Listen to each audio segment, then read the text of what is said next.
How do you look at the position you're in yourselves at the moment? Because a few weeks ago we're talking about you having an 8-9 point advantage, and this weekend Chelsea could feasibly be above you in the table when you kick off on Sunday. Yeah, I look at it like I've said for 3, 4, 5 months. Judge the table after 19 games, because then everybody played the same opponents. Probably we all had a bit of the same bad luck and a bit of the same luck. That means Arsenal, for example, had a lot of red cards in the beginning of the season. That's why they dropped points. Now we were unfortunate to receive a red card, and we dropped points as well.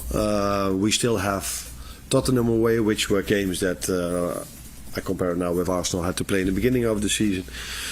Chelsea already played there, so yeah. Don't look at it where you were during the season. It's about where you are in the end of the season. But the best other moment to judge the league table is halfway.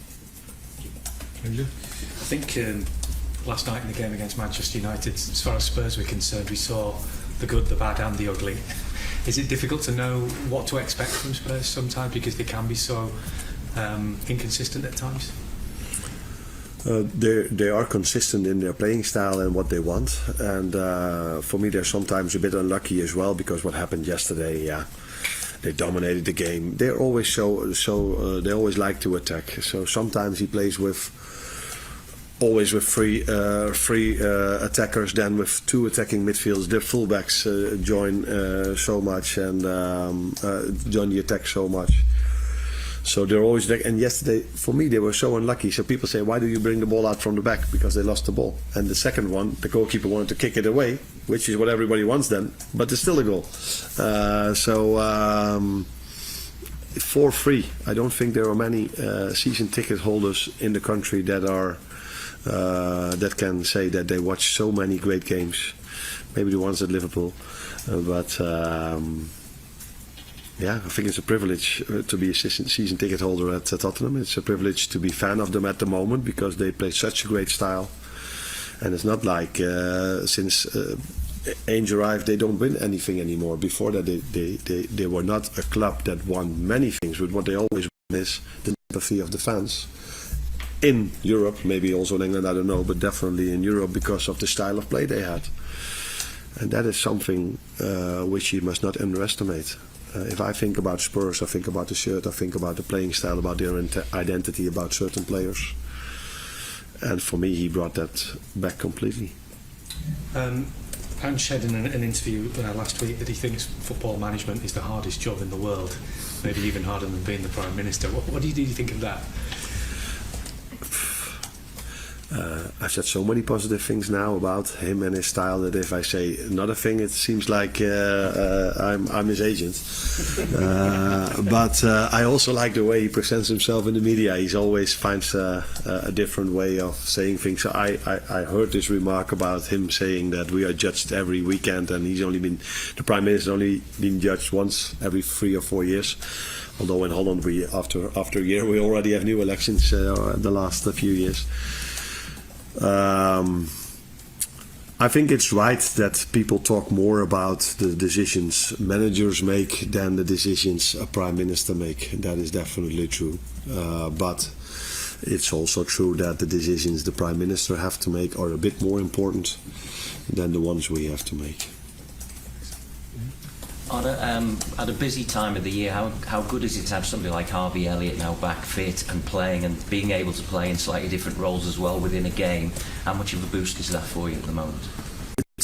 Every time a player comes back from an injury or a player is available is a boost for us, for the team, because it has shown now many times already that we need every player. You saw this in the Fulham game, so you're talking now about the Southampton game. I'm talking about the Fulham game, the way Diogo came in, the way Harvey came in, the impact they had, Darwin with an assist as well. So yeah, in this league, especially if you also play Premier League and you're still in the League Cup, and the second half of the season we get the FA Cup, also it's so important to have all your players back, and Harvey is one of them. And similarly, Chiesa, with more minutes for him now, is he getting stronger now, closer to where you want him to be? Yeah, he definitely is, because you see him on the pitch now. It means he's getting stronger and he's getting better. He had to adapt for quite a long time. I've said so many times, as expected, if you miss team training sessions for so long, and then you go to a league where the intensity is so high as well, and to a team that plays with a lot of intensity. But he is getting stronger, but he's also facing a lot of competition in the right wing position. And you've got some young players as well, like McConnell and Tyler Morton, who again are going to, at this time of the year when you're playing a lot of games, could be very useful for you. Yeah, I think that's what made our game against Southampton for this club special, because we've seen that most of the clubs that were in the quarterfinal played with their starters. Only a few played with players that don't always play. Now, if you then look at United, that was a team that didn't play their starters. There were still players that were in the team that cost them 100 million.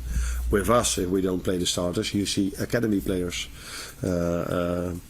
either on the bench or playing or coming in, and that is what makes this club, I think, special. That there's always room for academy players, and that's not this season. That has been at this club for so long. That if at this club we miss a few players, we take a look at our academy, and that's what is part of our identity, you could say. It feels like your in-game management has really stood out in recent weeks. Obviously, a lot to do with situations you find yourself in matches, but are you asking different things, new things from the players at the moment, now that you've been here a while and they're used to your overall methods?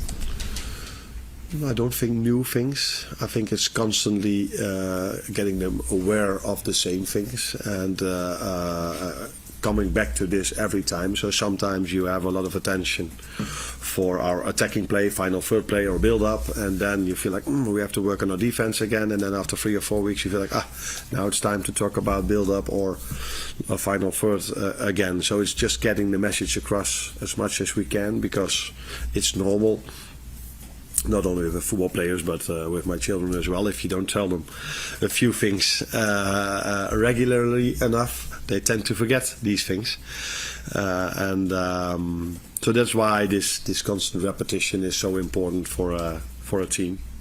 So I don't think we do a lot of new things, maybe small details once, because football changes, so you have to adapt wherever you can and introduce new things, but the main message has always been the same, and it's about repetition. Perhaps, how does the team's kind of overall fitness kind of play into that at a time when the schedule is so gruelling and you're getting so much out of the players, often in extremely demanding situations, say whether it's down to 10 men or different circumstances or conditions or anything like that?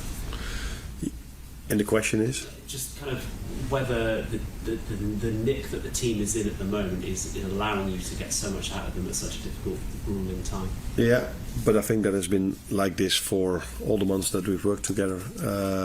We've put a lot of effort in pre-season, although many of them were not there. We also made the choice to give them, in my opinion, quite a lot of days off. Maybe that's not the opinion of the players, but they had quite a lot of days off, and I still feel that we find the benefits of that at this moment, because I know in Holland some clubs only gave them 7 or 8 days off, and a few of these players got injured or as they say themselves, are very tired at the moment. Good thing for them, as they have a winter break now. But so I think we and again I have to make compliments for the performance staff, because I fully trust them on that part, have managed that really well till now. But still a long way to go, a lot of games to be played. But if I'm correct, I think it's only 2 players in red at the moment. That means only 2 injuries left, and of course a few of them are coming back from injuries. But I think we only missed 2 players on the training ground today, which is a positive thing. Well,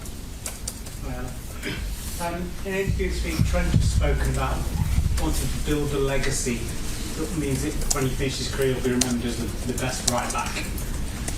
Do you like that sort of ambition in a player, and do you feel you've built a platform here for him to be able to achieve that? Yeah, I definitely like this in a player. I think this is something every player must have if you play at this level. If you don't have this, you probably don't play at this level.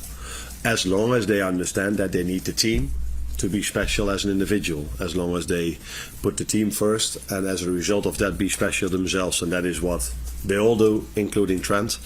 But they need to have this.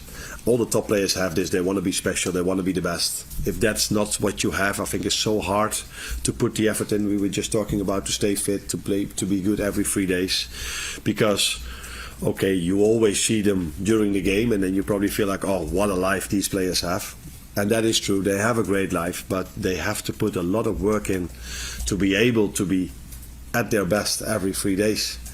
And that's not given to everyone, that mentality and that discipline. And therefore, I think that's the mentality of a top player. And part of that is that you need and want to be the best possible player in your position, or the best player in the world. Well, hi Arne. You've had goals from your number 9 position in back-to-back games now, with Jota against Fulham and then Darwin against Southampton. We saw Luis Diaz play as the number 9 in Jota's absence. He played really well, but after that hat-trick against Leverkusen, he found goals and even shots a little bit harder to come by. Have you seen enough from him in that position to say that you're going to get more opportunities to develop as the number 9, even now the main 2 are back fit and firing? Yeah, let's start with the positive thing. I think it was a week ago where people said, yeah, Darwin doesn't get his numbers, and 1 week later he has an assist and a goal.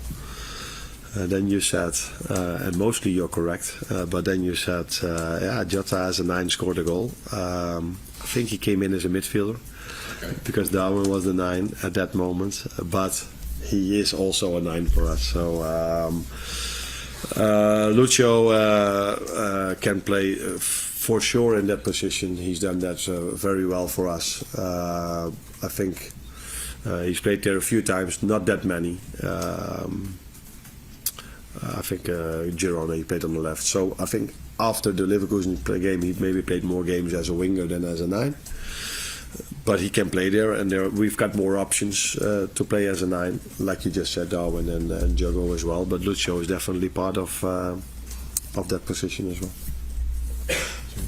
Arne, with all the talk recently on the pressure and scrutiny that managers are under, are you someone that's able to switch off when you're outside of this place? And if so, what is it you do? It is true that in certain situations there's a lot of scrutiny, and the other word was? Just the pressure. Yeah, but it's once in a while it's also a nice job to have. So it's not only negative. I experienced this job in the last 4 or 5 months, and I know we've won a lot, as actually only positive. So I cannot tell you, of course there's pressure, but I haven't felt scrutiny. Maybe there was some scrutiny after the which was the one, Nottingham Forest game. But that doesn't always come to you. If you lose a few more, then you start to feel there might be some negative emotions as well. So it's not only negative for me, especially 2024. I only look back at it as only as positive. But yeah, it's true that because of the room is quite filled over here as well, and there are probably now many people at home giving their opinions as well on social media. It is true that people have a lot of opinion about us, but sometimes that's also a positive. It's not only negative.